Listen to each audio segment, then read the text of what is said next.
allumer la lumière pour chasser les ombres qui planent sur le cinéma. Et cette lumière est incarnée par la couleur orange. Il est question aujourd'hui d'oranger le cinéma, une campagne nationale qui vise à lutter contre les violences basées sur le genre dans le secteur cinématographique, dans le cadre des 16 jours d'activisme de l'ONU Femmes.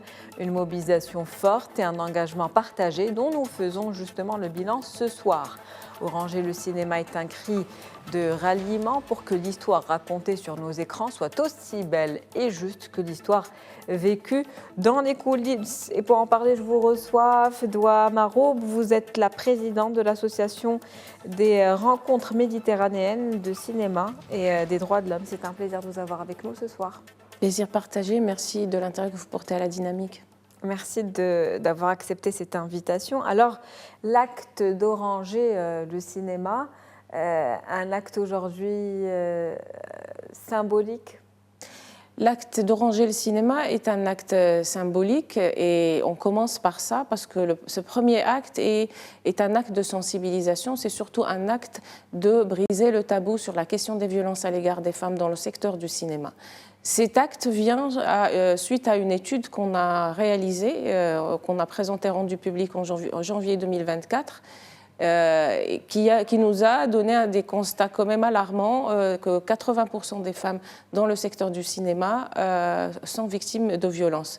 Donc il était pour nous urgent de pouvoir commencer et lancer cette dynamique de sensibilisation avec des partenaires, notamment l'ONU Femmes, le ministère de la Culture, de la Jeunesse et de la Communication, le Centre cinématographique marocain et bien d'autres partenaires internationaux. Une sensibilisation qui a déjà débuté en septembre 2025.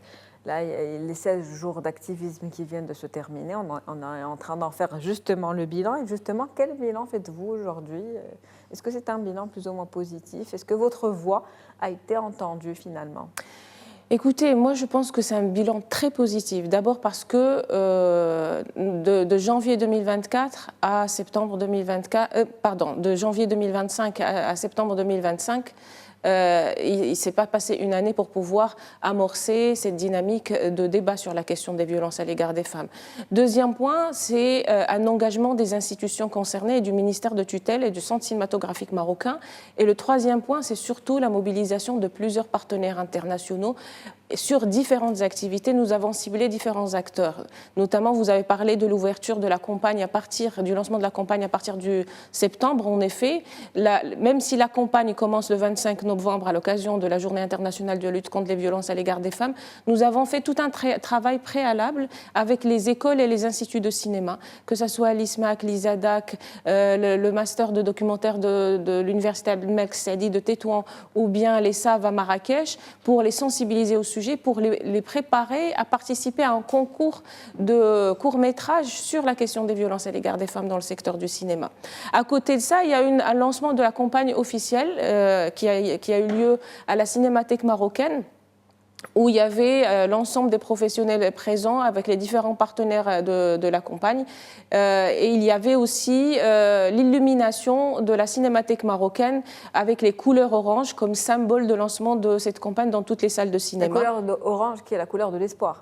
La couleur orange est la couleur de l'espoir, mais c'est surtout une couleur choisie par les Nations Unies sur le thème « Oranger le monde », où tous les acteurs à travers le monde utilisent cette couleur pour pouvoir communiquer au moment des 16 jours d'activisme. Donc la cinémathèque a été illuminée, mais elle a donné le là à toutes les salles de cinéma au Maroc qui ont diffusé un spot de sensibilisation sur la question des violences à l'égard des femmes, et c'est quelque chose quand même de vraiment très important et crucial dans cette dynamique.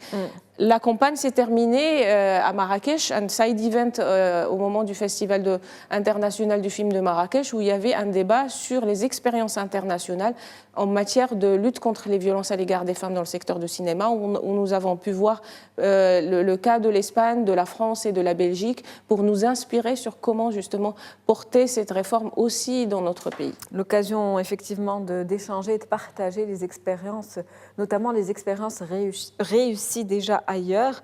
Vous avez parlé de la participation donc, des cinémas, des écoles, du CCM, donc un grand nombre d'institutions, j'ai envie de dire, des ONG également, et vous en tant qu'association. On peut parler aujourd'hui d'une responsabilité partagée, d'un engagement aussi qui est partagé?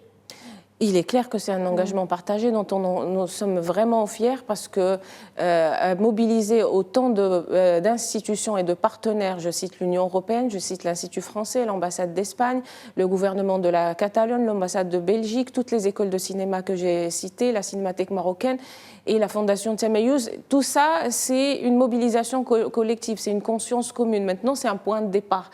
Et cette responsabilité devrait, à partir de l'année prochaine, pour la deuxième édition de la campagne, pouvoir se concrétiser dans des réformes institutionnelles et juridiques et beaucoup d'actions de sensibilisation et que ça touche directement les professionnels. Quel rôle pourraient justement jouer les producteurs et les institutions de formation pour créer cette, on va dire, dynamique, ces mécanismes de prévention justement dans le secteur cinématographique et pour éviter de tomber dans les abus, dans les violences? Moi, je pense qu'il y a deux choses. Il y a d'abord les écoles de cinéma, et les écoles de cinéma doivent être porteurs de la culture de l'égalité et de la prévention des violences et lutte contre les violences à l'égard des femmes. Et c'est ce qu'on veut, c'est une chose sur laquelle on veut travailler en essayant de faire plusieurs rencontres avec les écoles ou de voir avec les écoles dans quelle mesure on peut introduire des modules sur ça. Et c'est vraiment un changement de paradigme parce que c'est important que ces nouvelles générations de professionnels soient porteurs de cette culture d'égalité et de lutte contre les violences. D'autant plus que ces écoles, maintenant, ils subissent le même rythme de féminisation de l'enseignement supérieur. Je donne l'exemple de l'ISMAC qui sont à 55% d'étudiantes femmes dans chaque promotion.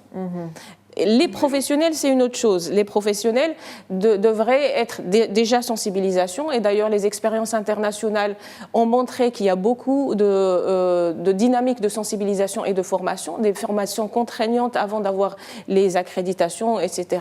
Mais il y a aussi des mesures contraignantes dont l'aide à la réalisation des films.